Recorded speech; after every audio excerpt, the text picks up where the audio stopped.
welcome to Chore Chapters, because everyday tasks need good company. I'm Leo, and with me as always, we have got Luna.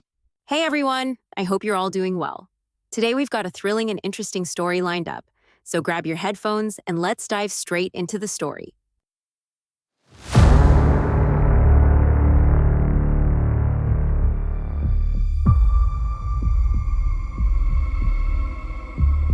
Welcome to the deep dive.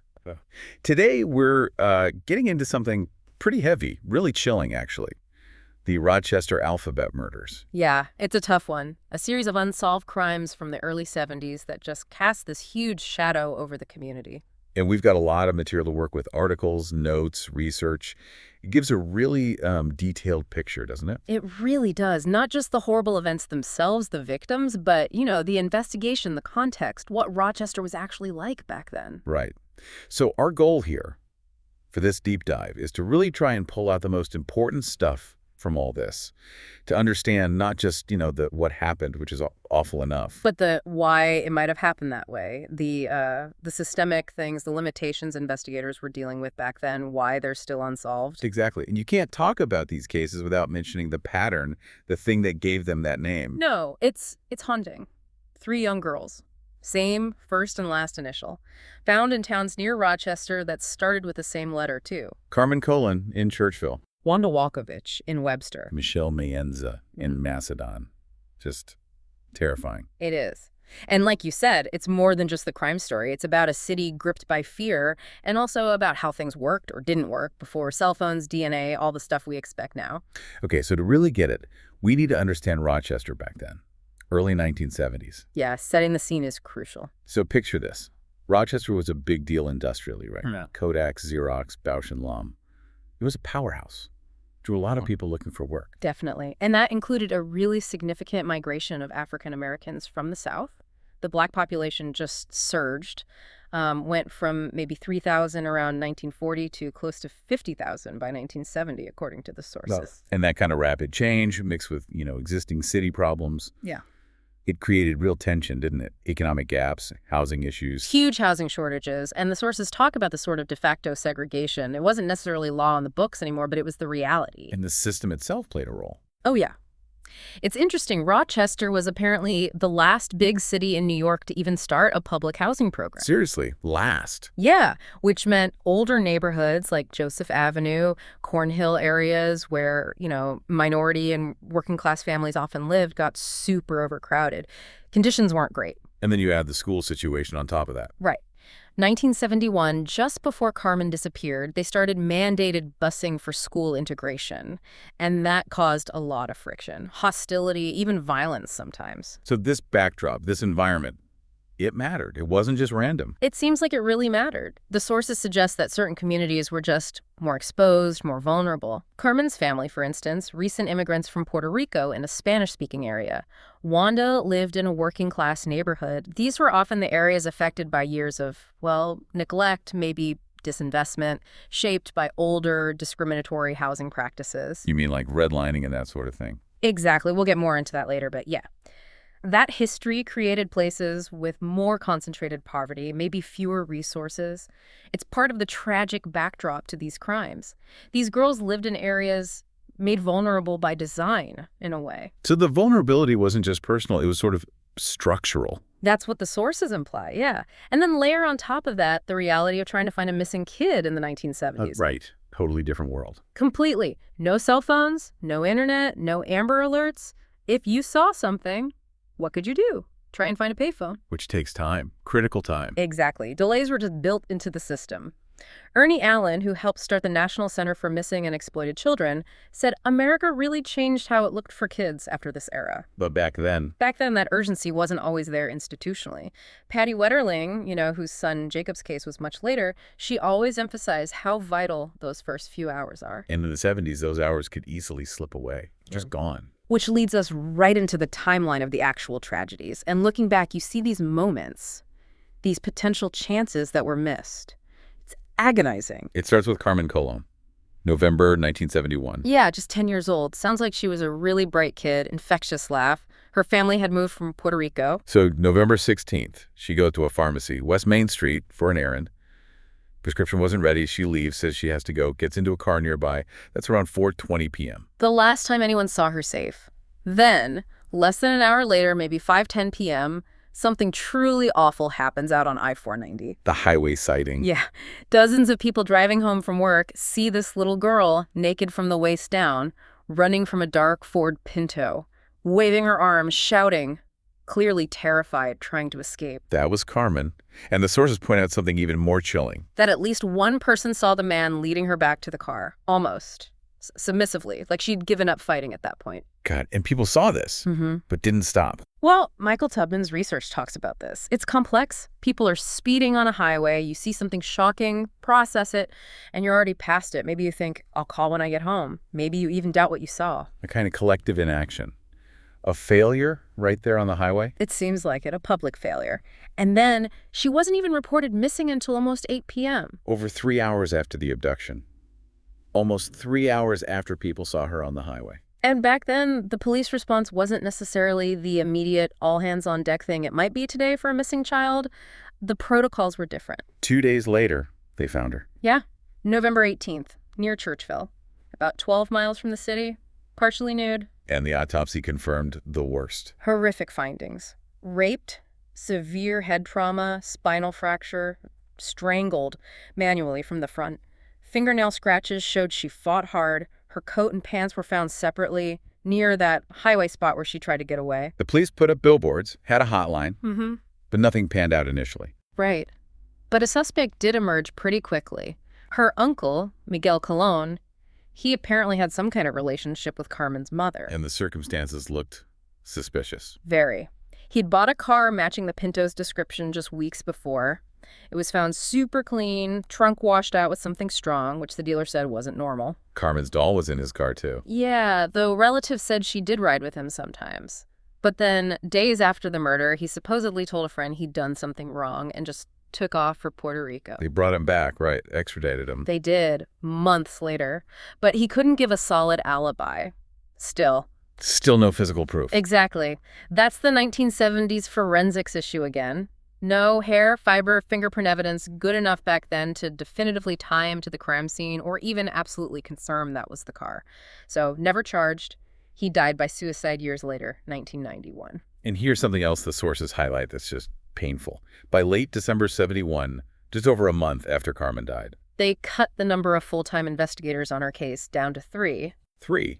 It suggests they weren't really thinking serial killer yet, or maybe didn't have the resources. A missed signal, perhaps. Perhaps. A failure maybe to see the potential danger looming. And tragically, that danger was real. Things went quiet for a while, almost a year and a half. Yeah. Then April 1973. Wanda Walkovich, 11 years old.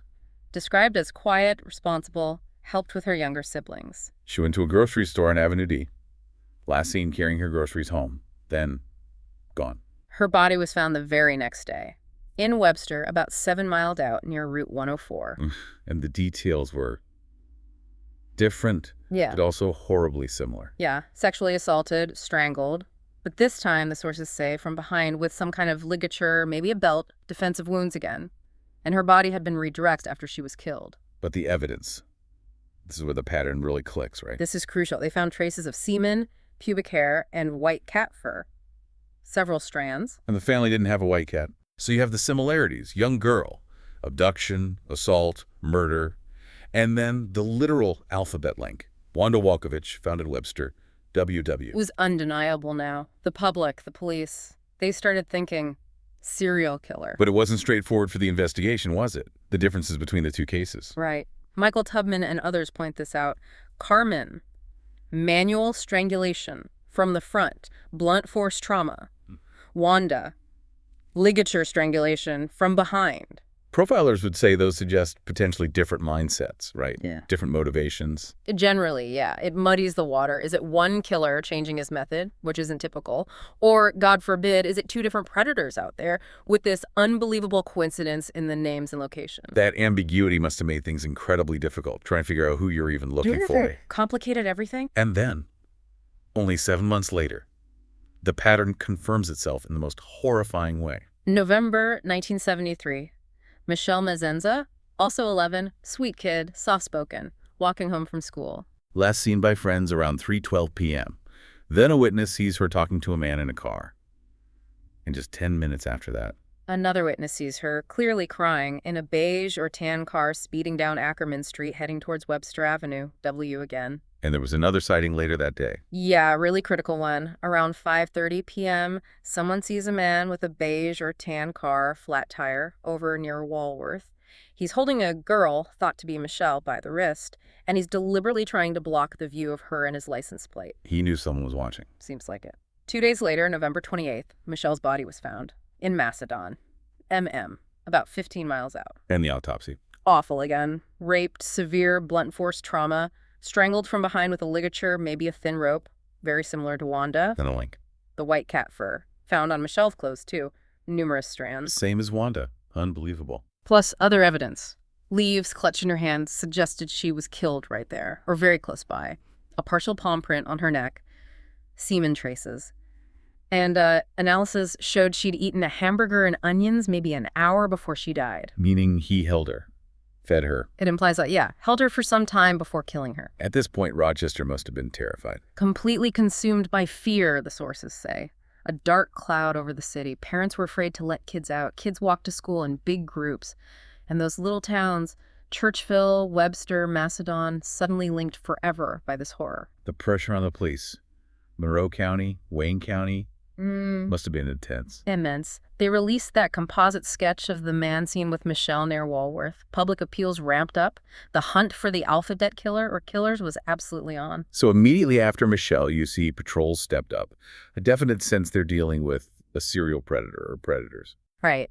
And this is also when criminal profiling was just sort of starting to become a thing. Yeah. The FBI's behavioral science unit was new. People like Ann Burgess were doing groundbreaking work on sex crimes, understanding it wasn't always just about sex, but about power, control. Like strangulation often is. Exactly. It's unclear from the sources how much direct access the Rochester police had to that kind of, very early stage profiling expertise. And that sketch, it brought in a flood of tips. Hundreds, which sounds good, but it also means investigators are chasing down leads all over the place.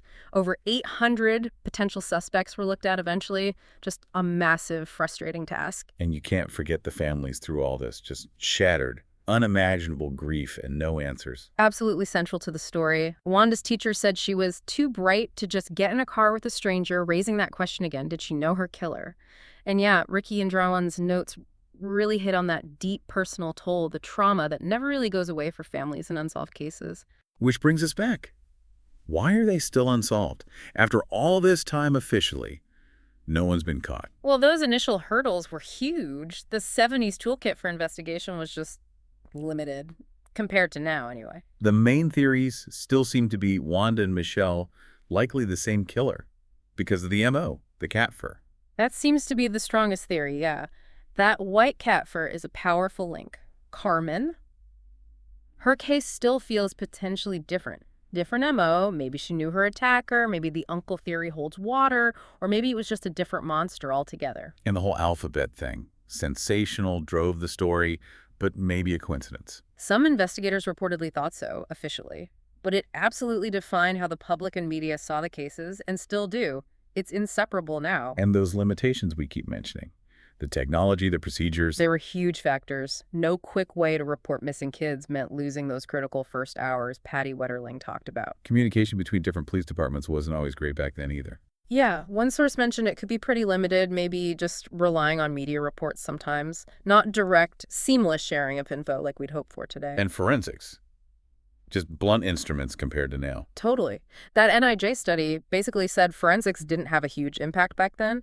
Rand's study said fingerprints only worked like 1% of the time. No DNA. Semen only gave a blood type, which includes tons of people.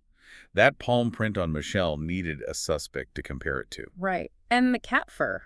Really suggestive, especially with two victims, but without DNA, you couldn't prove which cat or link it definitively to a specific person back then. And then there are potential human errors. The public not intervening on the highway, cutting Carmen's investigation team down so fast. All these things combined created this situation where you had suspects, sometimes with really compelling circumstantial evidence. But nothing solid enough to take to court. Nothing definitive. Exactly. Which is why guys like Miguel Colon, despite everything pointing his way, no charges. Let's quickly recap those main suspects the sources mention. Miguel Colon, we've covered, died by suicide. Dennis Termini, the garage rapist, active locally, similar car, lived near a sighting. But DNA cleared him for Wanda in 2007 when they exhumed him. No usable evidence for the others. And he also died by suicide back in '74. Kenneth Bianchi, one of the Hillside Stranglers, he was in Rochester, drove a similar car, worked as an ice cream vendor near the scenes, moved away before the later killings. But again, no concrete evidence. He denies it. Vehemently denies it, never charged in connection with Rochester, just not enough to link him directly. Then Joseph Nasso. Much more recent connection made. The double initial killer from California. He lived in Rochester in the early '70s. One of his California victims was even named Carmen Colon. Wild coincidence. But DNA testing showed he was not a match for the semen evidence from Wanda's scene, so ruled out for her case. Convicted for the California murders, but no tangible link back to Rochester found. So, Michael Tubman's theory about different killers for Carmen versus Wanda Michelle.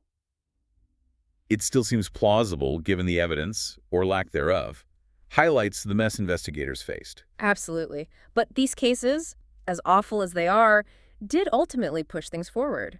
They were part of why things changed. Right, they became catalysts, along with other cases, for improving child protection, changing investigation protocol. Like getting rid of those long waiting periods to report a kid missing, that was a huge change mentioned in the Wellsville Sun article source, saving critical time. And then forensics caught up.